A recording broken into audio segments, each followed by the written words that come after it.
Un cordiale saluto gentili amici e amiche alla visione e all'ascolto, benvenuti a questa edizione domenicale del nostro audio-video giornale.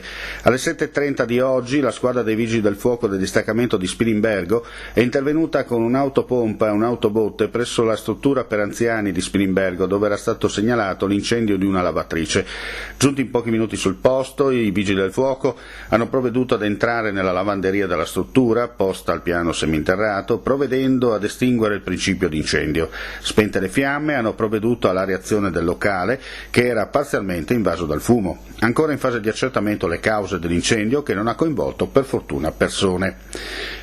Una giovane donna invece è stata soccorsa questa mattina dal personale medico-infermieristico per le ferite che ha riportato a seguito di un incidente ippico che si è verificato a Pagnacco. Gli infermieri della Sores hanno inviato sul posto l'ambulanza proveniente da Udine insieme all'elisoccorso. Hanno attivato le forze dell'ordine per quanto di competenza. La persona è stata presa in carico dal personale medico-infermieristico e trasportata in codice giallo all'ospedale di Udine, dove si trova tuttora ricoverata. Non sarebbe in pericolo di vita. Una donna invece, di età compresa tra i 70 e gli 80 anni, è stata soccorsa dal personale medico-infermieristico per le ferite che ha riportato a seguito di un incidente che si è verificato a Pertegada di Latisana, dove per causa in corso di accertamento, mentre camminava, è stata investita da un'auto in transito.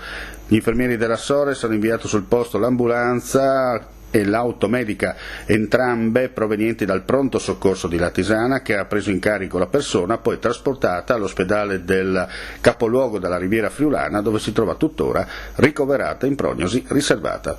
Chiudiamo qui questa edizione flash, ulteriori news sul nostro sito friulitv.net. Non resta che augurare a tutti voi una buona domenica.